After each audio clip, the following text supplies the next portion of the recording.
The year was 2027. Advances in biotechnology were helping people improve their physical and mental abilities to an amazing degree. Provided, of course, they had enough money. A new breed of people was emerging, half human, half machine. And in Detroit, at least, not everyone was happy to see it. I'd just landed a job as head of security at Sarif Industries, a cutting-edge biotech firm. David Sarif himself handpicked me for the job, said he needed me to keep his people safe. My ex, Megan Reed, was one of them. Brilliant neuroscientist, Megan had found a way to make augmentations safe and affordable for everyone. All she had to do was present her research to Congress. But the night before her big meeting, my security measures failed. A team of Black Op mercenaries stormed into Sarif headquarters, massacring everyone in sight. 3 of the mercs were heavily augmented walking tanks. Their mission? Take out Megan and her team. I tried to stop them, but their leader tossed me through a plate glass wall. Last thing I heard as his bullets slammed into my brain was Megan's dying scream. I should have died with her. Only I didn't. High-end military-grade enhancements saved my life. The best augmentation Sarif's money could buy. It took me half a year to get a feel for her. Should have taken longer. But 6 months into my recovery, Sarif Industries was attacked again. This time, by a radical group of pro-human purists. Violent, militant, and fanatically opposed to human augmentation. They claimed to be members of Humanity Front, a non-profit organization that wanted the UN to limit biotechnology research. The thugs broke into Sarif's factory and found machinists working overtime on a top-secret military augment called the Typhoon. Sarif sent me to retrieve it, and when I did, I found one of the so-called purists next to it, wired with cerebral implants, trying to download its classified specs. Obviously, something more was going on. The Aug killed himself before I could question him. Sarif ordered me to dig deeper, so with the help of Frank Pritchard, Sarif's head of cybersecurity, I did.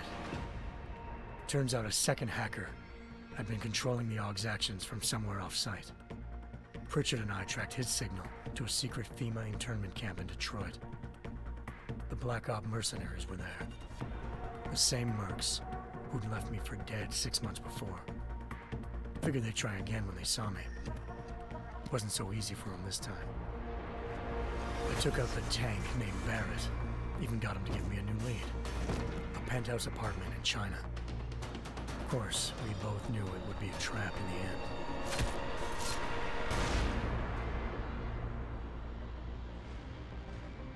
Hengsha Island, China. Home to a city so crowded, they had to build a second city on top of it. Trying to find clues in Hengsha wouldn't be easy. Lucky for me, I wasn't alone. Farida Malik, Sarif Industries' ace pilot, had lived in Hengsha before. A good person to have on your side. She knew enough about the place to get me around. Malik dropped me in the lower city, close to the penthouse Barrett had told me about. Bell Tower Associates, a private security firm under contract to the Chinese government, had agents tossing the suite when I arrived. Just not for the reason I'd been expecting. Turns out the man who lived there was a criminal hacker named Van Bruggen. The same hacker who'd been remotely controlling the Aug in Sarif's factory. Van Bruggen's panicked decision to force the man to commit suicide had been a mistake. Now his mercenary partners were gunning for him, and I needed to find him before they did. Locating Van Bruggen meant playing nice with the Triads, Hengsha's organized crime lords. They had the hacker holed up inside a low-rent capsule hotel. By the time I found him, Van Bruggen had no qualms giving up the woman who hired him. Zhao Yunru, president of the Taiyang Medical Corporation. According to Van Bruggen, Zhao wanted to monopolize the augmentation industry and had hired Black Op mercenaries to destabilize her competition. Sarif Industries was at the top of her list. To prove this, I needed to get inside TYM and grab a surveillance hologram off a server. I suspected Van Bruggen was hiding something when he told me this, but nothing could have prepared me for what I saw. Megan wasn't dead. She and her 4 best researchers had been kidnapped, spirited away somewhere while their kidnappers made it look like they were dead. Desperate to learn more, I confronted Zhao in her penthouse. She claimed to be a pawn in a bigger plan, and hinted at a group so powerful it controlled global interests at a whim. Then she slipped into a panic room and hit the alarm, forcing me to make a very quick exit. I figured Zhao was lying, but part of her confession made sense. David Sarif had been worried about his people. So worried, he'd required all of them to have subdermal locator devices surgically implanted.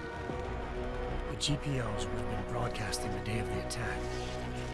But Zhao said a single call to Pacifist, the world's leader in global 24-hour satellite news, had turned those signals off.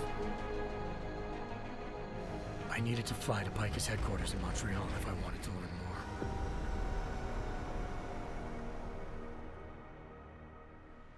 Eliza Cassan, Pacifist Communications' First Lady of News. Malik thought I was reaching when I told her Eliza was involved in this. The world's most famous news anchor, working with a mercenary hit squad.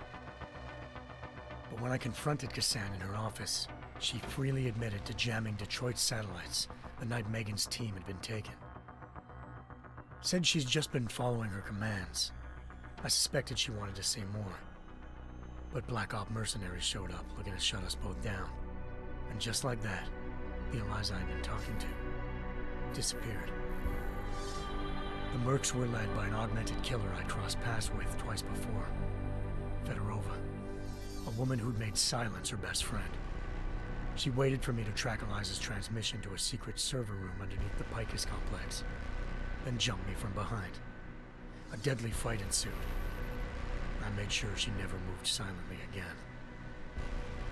With Fedorova down and no one left to keep Eliza quiet, she reappeared. Turns out Picus's First Lady of News wasn't a lady at all.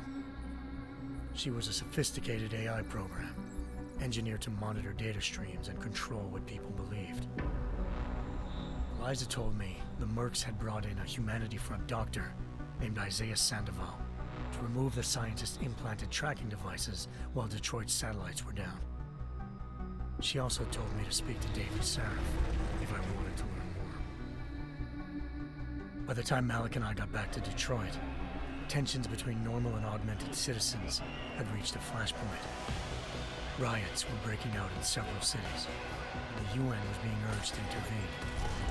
Sarif was trying hard to convince Hugh Darrow, the inventor turned philanthropist who'd once been a leading proponent of enhancement technologies, to help stop a possible regulatory vote. Sarif had a lot riding on Darrow.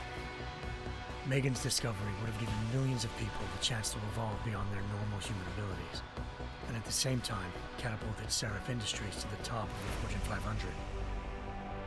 According to Sarif, Megan's kidnappers knew this, and didn't want people evolving unless they controlled how it was done. He called his enemies Illuminati, and urged me to keep searching. Determined to do so, I tracked down Sandoval via America's most outspoken augmentation opponent, Bill Taggart, Sandoval's boss and founder of Humanity Front. Sandoval admitted to operating on Megan's team when I confronted him, but said he hadn't removed their GPLs. He'd merely switched them to a different frequency. Pritchard was able to trace one of the signals to China. Malik and I immediately took off in pursuit. Unfortunately, the Illuminati were one step ahead.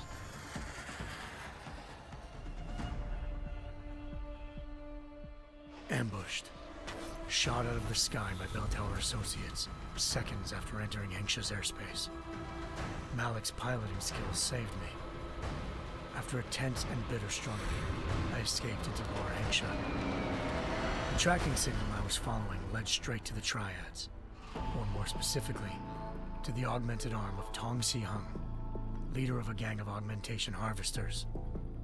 Tong said they'd taken the arm off a corpse, which Bell Tower had left at their door, meaning at least one of Sarif's scientists was dead. Maybe not the rest of them, though. Tong pointed me to a port used for human trafficking and helped me slip aboard a bell tower ship. It was sailing to Rifleman Bank Station, a military base in the South China Sea. Bell Tower was holding kidnapped civilians as prisoners there, and using them to perfect the Hyron Project, a human-computer interface that left most of its test subjects dead. My search for Megan would have ended then, if not for a mysterious ally named Quinn. In exchange for my help exposing Bell Tower, he slipped me aboard a second ship headed to Singapore, and an Illuminati-run biotech facility called Omega Ranch. 3 of Serif's scientists were there, forced by their captors to create a technology capable of remotely shutting down augmented abilities. Thanks to an emergency recall notice issued by the World Health Organization, millions of people all over the world already had the biochip installed. With the help of the scientists, I tracked Megan to a private section of the ranch. There, I ran into Yaron Namir, the walking tank who'd put a bullet in my brain the first time we met. He'd teamed up with Zhao and was hoping to catch me off guard. Their little ambush didn't work. I found Megan in a suite belonging to Hugh Darrow, the billionaire philanthropist who'd Sarif had called on for help. Darrow had convinced her to go along with the biochip plan by promising to sabotage the tech. As she was explaining this, Darrow appeared in a global broadcast, telling the world that augmentations would be the death of mankind. Then he activated the biochips to prove his point. All over the world, augmented people flew into a killing frenzy. Darrow had betrayed everyone, and it was up to me to set things right. To do it, I had to reach Panchaea, a massive installation in the Arctic Ocean. As I raced through corridors built by an all-augmented workforce, I saw death and destruction firsthand. By the time I shut down Darrow's broadcast, I knew the damage he'd done. Still, humanity's future remained unclear. How would the world react to this sabotage? Would people ever regain their faith in augmentations again? What would be the Illuminati's next move? Only time will give us the answers.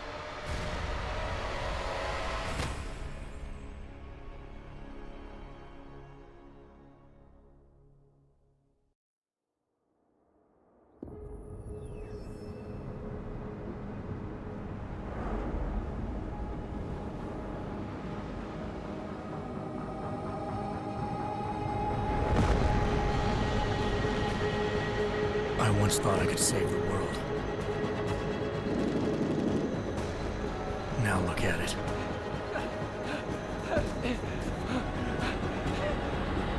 In yet another augmented terror attack, 251 passengers aboard Sister Airlines Flight 451 were killed when an augmented passenger broke into the plane's cockpit and ruthlessly butchered its flight crew.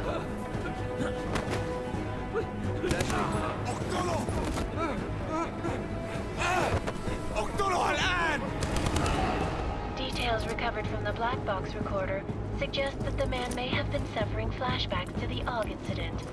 That horrible day 2 years ago when augmented people all over the world flew into a psychotic killing spree, causing the greatest loss of life in recent history. Sometimes, you just have to let go. And embrace what you've become. Not gonna go all wonky on us now, Hansa, are ya? Well, if I do, McCready, I guarantee you'll never see it coming. Agent Jensen! Am I gonna have a problem with you? No, sir. No reason to assume you would. Good. Because you are the only augmented operative on this team, and I intend to make good use of you. Listen up, all of you. We got a sandstorm barreling down our ass and we can't afford to make mistakes. We're going after this man, an arms dealer named Shepard. He's ex-Bell Tower, one of the Special Forces commanders who disappeared during the incident.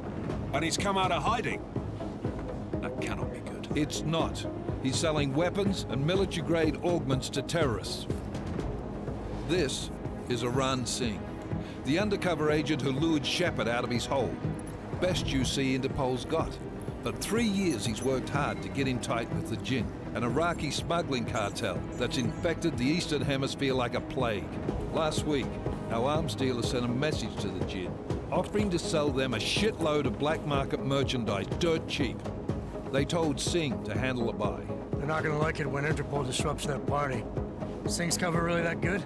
It is right now. We need to keep it that way. This is where the deal's going down. A half-finished high-rise hotel that's been abandoned ever since the incident. It's not a pretty picture inside. Let me guess. Most of the laborers were augmented with heavy-duty industrial rigs. So when the incident hit, and they all went schizo, things got gruesome real fast. And no one, except for some homeless junkies, have been inside the place ever since. So what's the plan, Director? Singh's meeting Shepard on the ground floor, inside the hotel's main atrium. He sent the bulk of his Jinn crew to the penthouse levels to secure a vantage point. I want McCready's team to take up positions overlooking the atrium and make the arrest. Jensen, you're going in solo from the roof.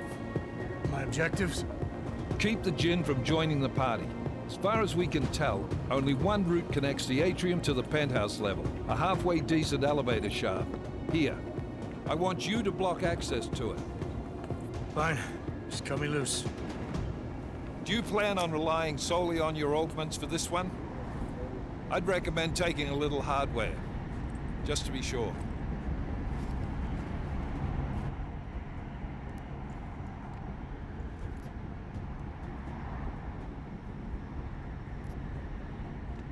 We've got a UC in there.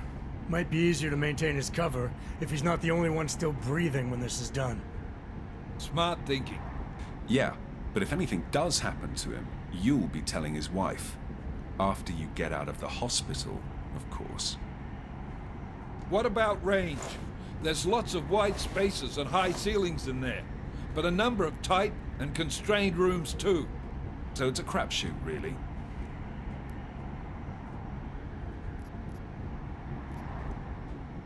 Never was one to play the odds. Give me something I can use up close. You got it. One last thing, Jensen. Singh said the Jinn are using some sort of portable Wi-Fi device to boost communications. He's got a better chance of maintaining cover if you disable it. I'll keep an eye out for it. But aren't we on the clock here? You said there's a sandstorm moving in. There is, and we got the intel on this mission at the very last minute, so we're scrambling a little. If it comes to it, your number one priority is keeping the Jinn out of that atrium. Copy that. Time to put away your happy thoughts, gentlemen. We're approaching the target building. You're up first, Jensen. Let's do this. Task Force Actual. This is Knife Leader. Engage Hush drives and descend to Angels 1-5.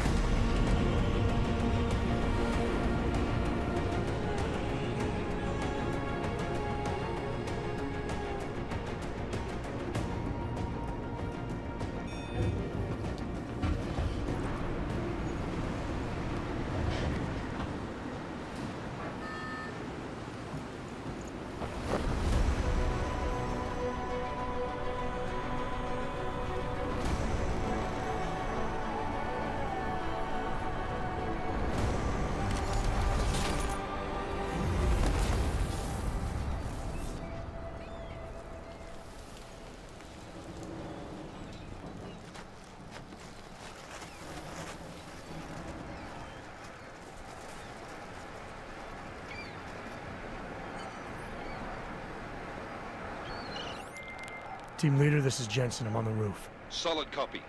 Move into the building. The access route you need to block is at the far end of the penthouses. And keep in mind, the direct route might not be the easiest one. Roger that. McCready will advise once his team is on the ground. Miller out.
Jensen, we're moving through...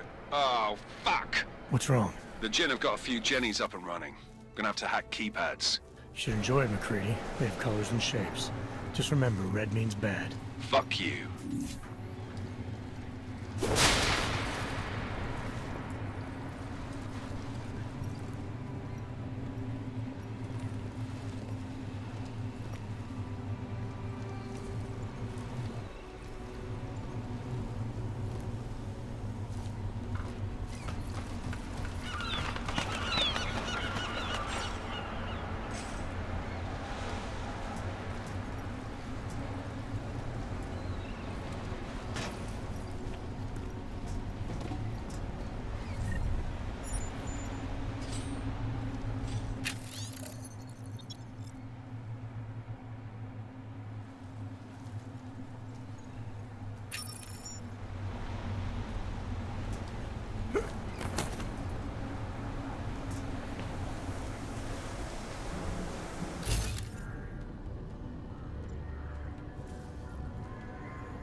Anomaly detected.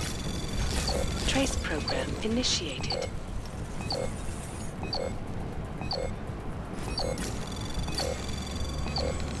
Access granted.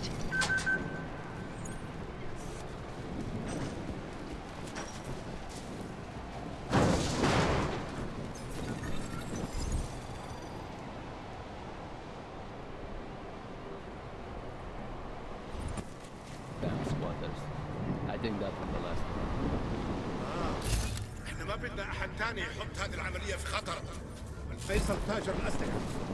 I'll do another sweep in the area, just to make sure. علمني إذا أي شيء تبين.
راح يكون من الأفضل إلنا نجيب أسلحة جديدة.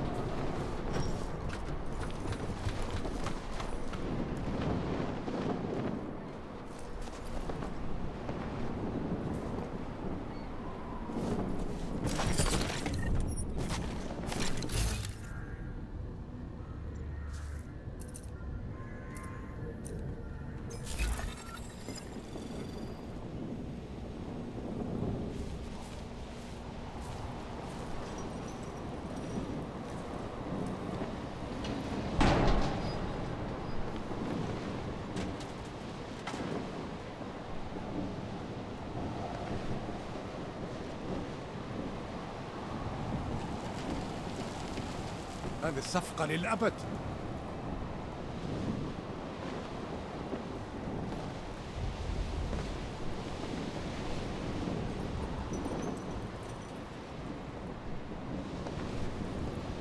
خلينا ننهي هذه الصفقة ونطلع من هون.